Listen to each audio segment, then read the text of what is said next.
아침에 보면 조선일보의 김대중 칼럼에 지금의 통합당으로는 문을 이길 수 없다. 처음에 문이 소주승이니 탈원전이니 최저임금 인상할 때 오래 못 갈 거라고 봤다. 그런데 좌파를 잘못 봤다. 실체를 몰랐다. 그리고 자신들이 지금 밀고 가는 부분에 전혀 바꿀 생각이 없고 방해가 되면 다 제거한다.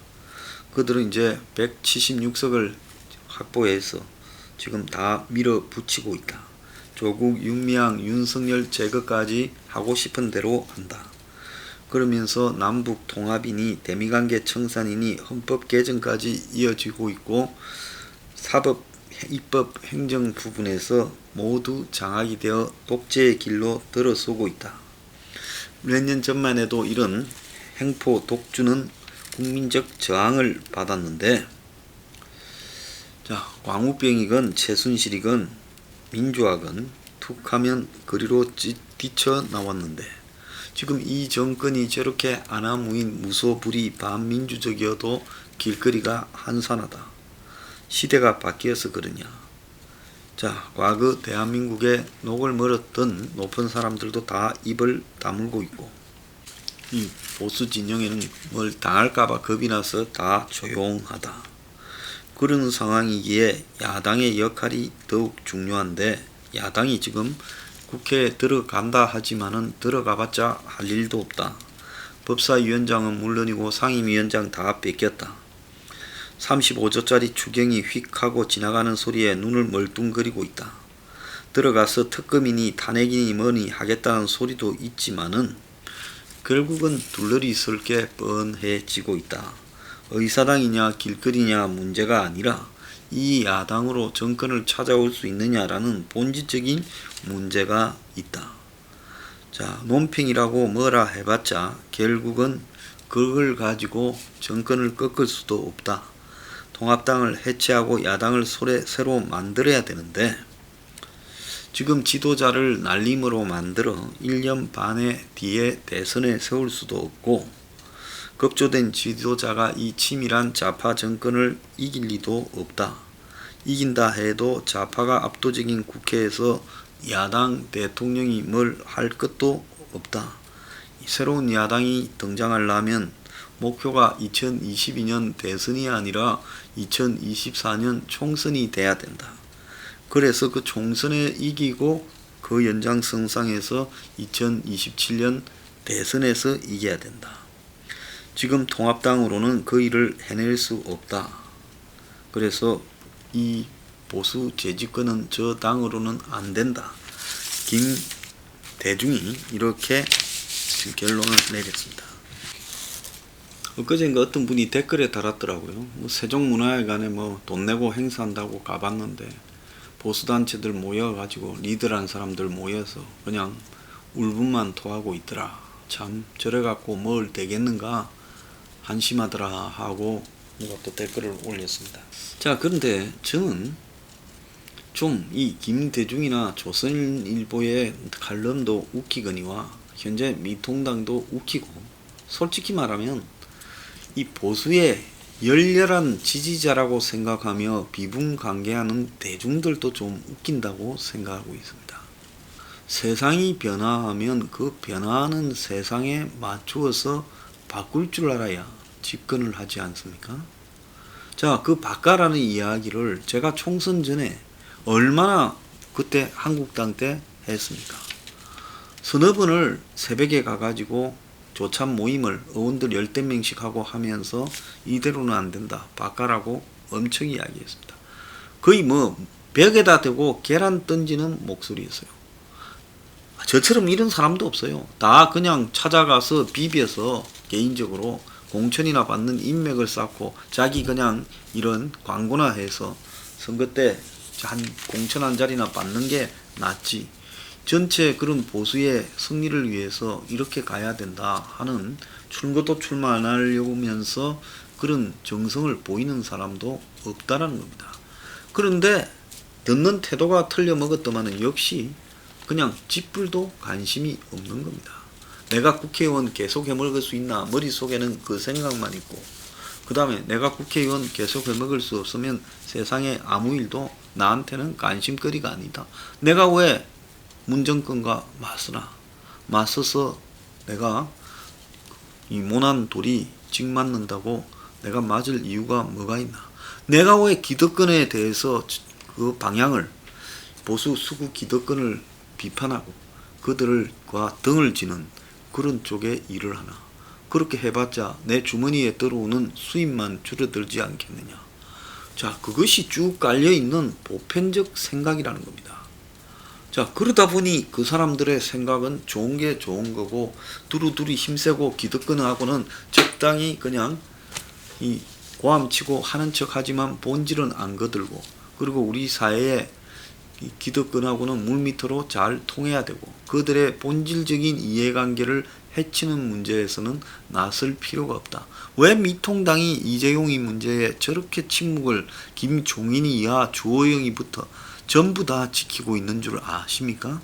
단 한 명의 새로 당선된 신선하다는 사람이나 젊은 사람들조차도 삼성 문제를 저렇게 봐서는 안 된다라는 이야기가 미통당의 보수 기득권 전체에, 그리고 지금 보수 유튜브나 보수의 농객이나 리더 전체에 단 한 명도 없잖아요.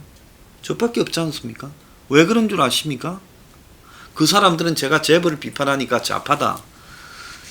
정말요, 좌우를 논하려면 공부나 좀 하고 논하세요. 이 무식한 사람들아. 그러니까 내 무식한 인간들하고는 상고하고 싶지가 않고 그냥 좌파라고 말하면서 공격하는 것밖에 없어요. 지금 이 썩은 보수에 좌파라는 게 훈장이지 이 썩은 보수가 하고 싶은 사람이 누가 있겠어요? 무슨 좌파라고 이야기하면 열받을 줄 알아요? 보수 바닥에서 무슨 내가 끌고 먹을 일이 있어요? 무슨 코인이나 빨 일이 있어요? 그럴 일 없다는 겁니다. 그러니까 분명하게 이야기하지만은 이 보수 바닥이 지금도 썩었는데 다 정신병자라서, 정신병동 안에는요 다 미친놈이라서 그들끼리 스스로 미친놈들끼리 우리가 제정신을 차리자고 말을 할 수 있는 사람이 하나도 없어요. 보수 언론도 저는 미쳤다고 봅니다. 그럼 일이 되는 줄 모르고 조선일보한테 물어볼게요. 동아한테 물어볼게요. 일이 될 줄 모르고 황교안을 그리 떼었네요. 과거에는 김종인을 그렇게 비판하더니 요즘 김종인에 대해서 입을 딱 닫고 있는 이유는 뭐냐. 김종인이 이제 재벌 비판 안 하고 삼성 비판 안 하고 그런다고 서로 합의됐느냐. 자, 지금까지 박근혜 탄핵 이후부터 지금까지 오는 동안에 보수 언론들이 자기들이 미통당에 하고 싶은 이야기를 다 했잖아요. 지난 총선에 김대중이 뭐라 했어요? 총선 전에 보수 통합만 하면 이긴다고 한 사람 아닙니까? 통합했잖아요. 나머지 잔챙이들 다 모아봤자 2, 3%도 안 됐고 큰 틀은 다 통합했잖아요. 큰 틀은 다 통합했는데 왜 선거 결과는 이기기는커녕 역대 둘도 없는 대참패를 겪었냐는 겁니다. 그리고 그거 끝나니까 또 탄핵과 유사한 부정선거가 또 튀어나왔습니다.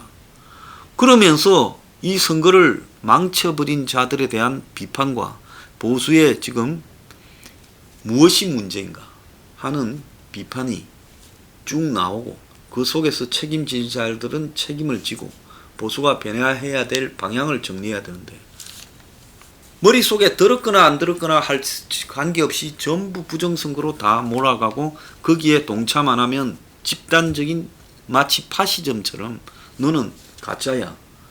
나한테도 그런 폭력을 얼마나 썼어요? 솔직히 말하면 저 빼고 다 시달리다가 손을 대부분 다 들어가는 행태지 않습니까? 내가 부정선거가 있었는가 없었는가라는 기술적인 부분에 대해서 별로 따지고 싶지 않아요. 있을 수도 있어요. 모든 선거에 부정선거가 있을 수 있어요. 완벽한 선거는 단 한 번도 없었다고 봅니다. 문제는 모든 선거에 부정선거가 있을 수 있지만은 그 부정선거라는 것이 사회적으로 여론을 모아내고 그래서 선거 자체의 공정성을 해친다라고 분노를 조직화해낼 수 있을 정도인가?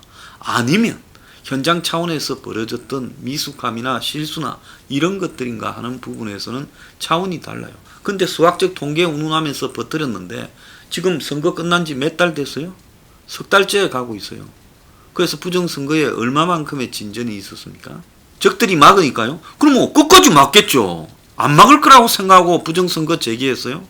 부정선거 제기가 놓친 부분이 뭡니까? 황교안 이하 선거를 끌어왔던 1년 1개월 동안의 한국당의 형태에 대한 비판과 반성, 성찰, 그리고 미통당이나 보수야당의 변화에 대한 어떤 광범위한 진단, 이런 것들, 또 그리고 새로운 정책 방향에 대한 이 고민, 이런 것들이 다 사라져버리고 장외 보수를 전부 부정선거로 끌고 갔다는 겁니다. 내가 그때 이제 작정을 했습니다. 이 썩은 집단하고 헤어지지 않으면 여기서 나를 보수로 안 불러도 좋아요. 니그들 마음대로 부르세요. 좌파라 해도 괜찮고 위장보수라 해도 괜찮아요. 내가 굳이 보수라고, 이게 보수라면 이자들하고 헤어질 거니까 너네들이 나를 뭐라고 불러도 나는 괜찮다 이겁니다. 그런데 하나 하고 싶은 이야기는 너네들이 보수가 아닌 것은 분명하다는 거예요. 너네는 보수가 아니에요. 자, 그렇다면 지금까지 야권 통합만 하면 이긴다고 또 황교안이를 군기 잡았다가 풀어줬다, 군기 잡았다가 풀어줬다 하면서 권위를 부여해서 총선까지 치르도록 한 사람은 누구예요? 조중동 같은 보수 언론 아니에요? 그래 놓고 또 치고 난 뒤에 김종인이 들어오는 부분을 그대로 용인하면서 끌고 갔던 것들도 조중동이에요. 이제 와가지고 통합당으로는 문을 이길 수 없고 2024년 총선을 내다봐야 된다. 그리고 다시 이제 바닥부터 새로 시작해야 된다. 그런데 솔직하게 하나 물어봅시다. 조선 같은 동아 같은 이런 언론들이 보수의 변화에 가장 장애가 되고 보수 지지층을 태행적으로 만들어서 일률적으로 의식화시켜서 태형적으로 만들어서 오늘날 보수의 꼬라지를 이 모양 이 꼴로 만들어서 출구도 없이 만든 장본인들 아니냐. 저는 보수 언론과 보수의 지식인들이라는 사람들이 오늘날 보수를 완전히 망가뜨려서 그야말로 지금 망쳐버린 장본인이다.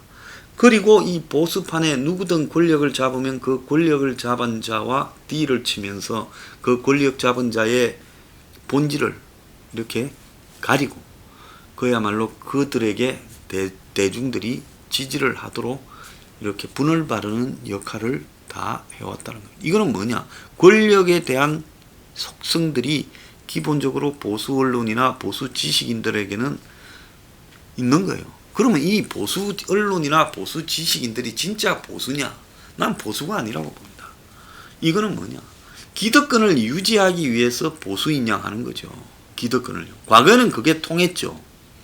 과거에는 그게 통했고 박근혜 때까지는 그 부분이 확고하게 통했기 때문에 가상의 보수의 가치를 가지고 대중들을 상대로 장난을 치는 것이 가능한 겁니다. 그런데 이제 와가지고는 이제 과거의 보수의 의식을 가지고 대중들에게 투표라는 민주주의적인 절차를 통해서 승리한다는 것이 불가능해져 버렸다는 거예요. 그러니까 김대중의 저런 칼럼이 나온 것은 자기도 이제 정신 착란이 일어났다는 거예요. 왜? 자기도 믿을 수 없는 일들이 전개되다 보니 자기가 무슨 말을 했는지 모르고 스스로 정치적 혼란을 지금 일으키고 있다. 이렇게 봐야 되는 겁니다. 그래서 솔직히 말하면 대한민국의 수구 기득권 보수는 박근혜 때 생명을 다했고 아직도 그 유령들이 떠다니고 있기 때문에 여기서 헤어날 가능성이 없다는 거예요. 자, 제 스포 15조에 대해서 보수라는 인간들 중에 단 한 명도 뭐 국회의원이나 뭐 보수의 유력인이라고 이야기를 하는 건 아닙니다. 그야말로 보수의 소수 정파 중에서도 이 스포 15조에 대해서 맞다, 저런 식으로 과감하게 가지 않으면 보수가 두 번 다시 일어날 방법이 없다. 기존의 보수를 대중의 보수로, 보수 파퓰리즘으로 바꿔가야 보수가 선거에서 승리할 수 있다. 자, 그런데 오늘 김대중의 고민 중에 문 정권이 망할 거라 했지만 안 망했고 앞으로도 독재를 강하기 때문에 안 망할 거다. 당분간 그렇게 결론을 내리고 있어요. 자, 이런 사람들이 대중의 의식은 뭐에 영향을 받는다? 경제적인 조건에 영향을 받는다.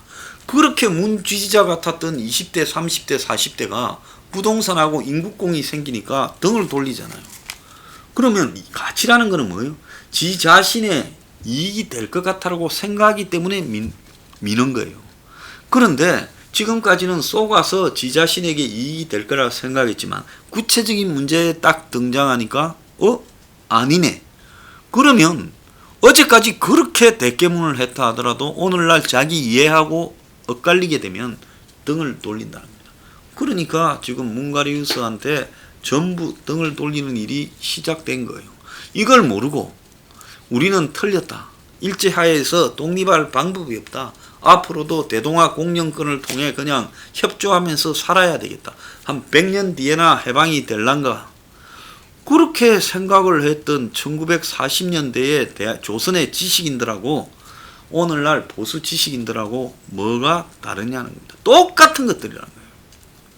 그런데 몇 년 뒤에 일본이 망해버리니까 얼마나 충격받았겠어요. 조선의 지식인이라는 사람들이. 이럴 줄 알았으면 내가 그러지 말걸. 마찬가지로 지금 문이 활개를 친다 하더라도 경제적인 붕괴가 곧 온다는 거예요. 경제적인 붕괴가 오는데 문이 지지를 받을 수 있겠느냐. 자, 그걸 모른 채 이제 보수 그냥 자포자기론까지 나오고 있다. 참 기가 찬 상황이 아닐 수 없습니다. 자, 무식하니까 이런 일이 벌어지는 겁니다.